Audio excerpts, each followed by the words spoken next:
아데를린 로드리게스의 KBO 도전, 성공 가능성의 조건과 한계. 1. 6주라는 계약이 만드는 특수한 환경.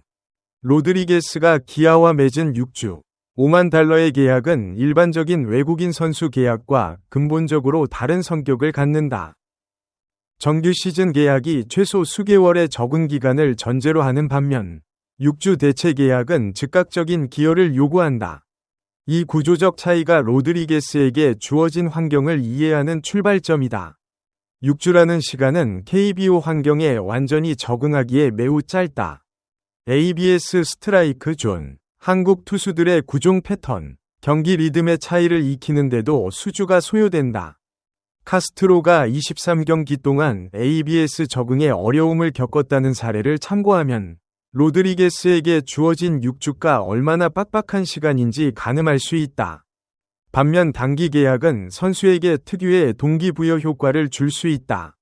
정식 계약을 목표로 하거나 자신의 가치를 증명해야 한다는 절박감이 퍼포먼스를 끌어올리는 경우가 있다.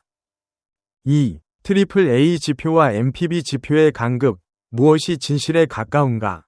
로드리게스의 커리어 데이터 중 가장 주목해야 할 것은 트리플 A와 MPB 성적의 극명한 대비다. 트리플 A에서 236경기 타율 0.296, 60홈런, 출루율 0.358, 장타율 0.580이라는 수치는 누가 보아도 인상적인 숫자다. 장타율 0.580은 단순한 파워 히터를 넘어 클래스 있는 거포를 의미한다.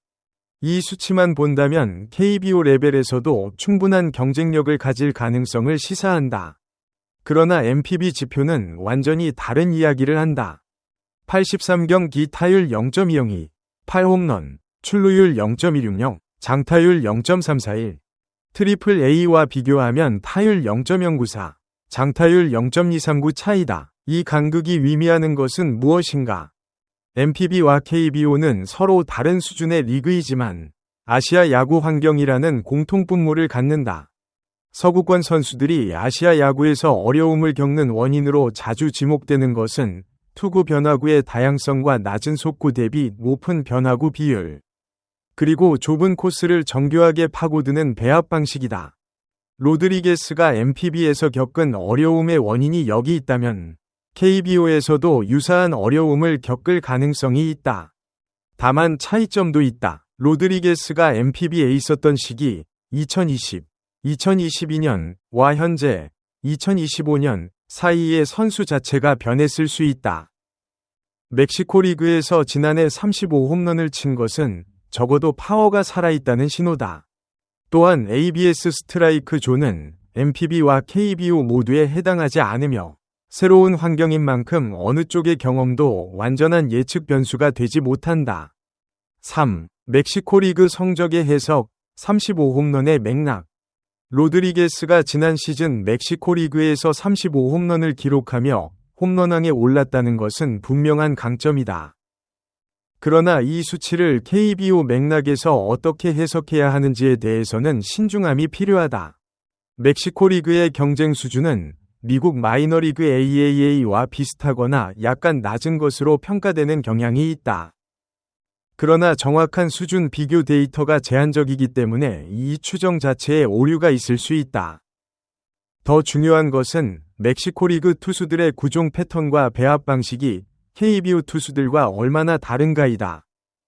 일반적으로 중남미 리그 투수들은 직구 위주의 공격적인 투구를 선호하는 경향이 있는 반면 한국과 일본 투수들은 변화구 활용도가 높고 코스 배분이 정교하다는 평가를 받는다.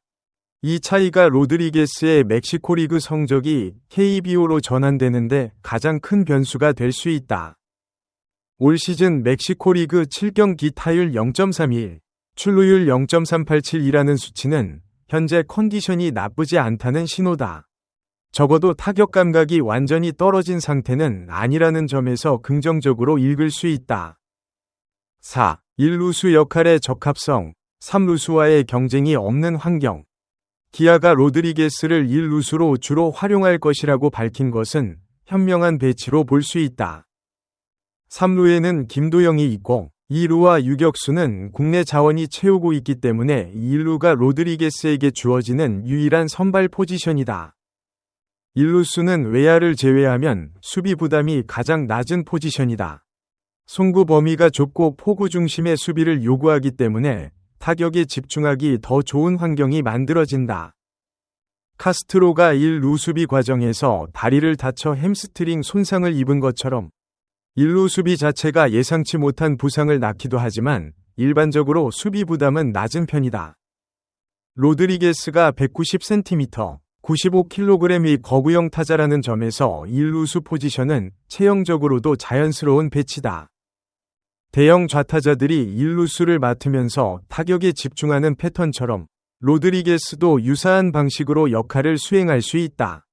5. KBO에서 대체 외인 성공 사례와 실패 사례, 패턴 분석. KBO 역사에서 부상 대체 외국인 타자가 성공적으로 역할을 수행한 경우와 그렇지 못한 경우를 비교하면 몇 가지 패턴이 보인다.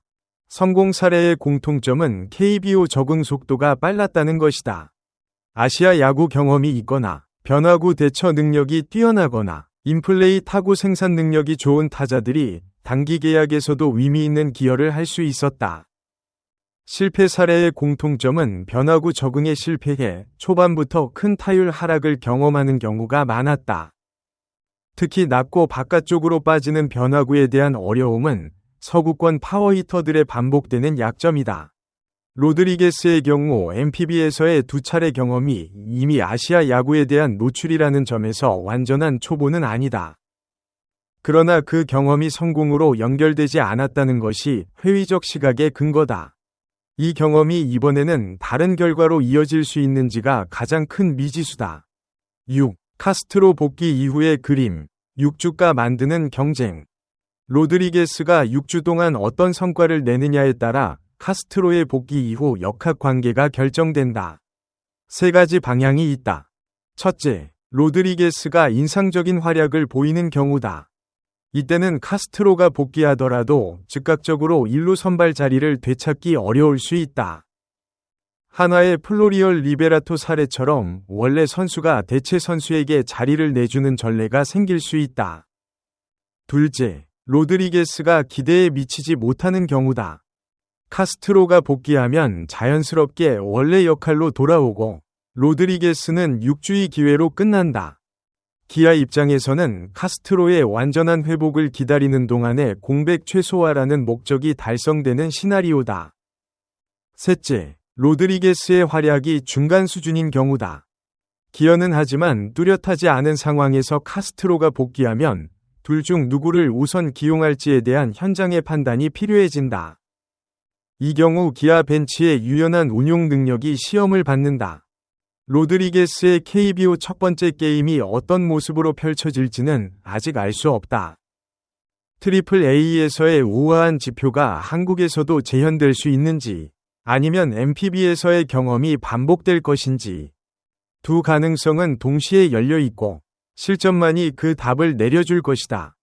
댓글로 여러분의 생각을 알려주세요. 그리고 선수 소식에 대한 더 많은 업데이트를 받으려면 좋아요를 누르고 구독하는 것을 잊지 마세요.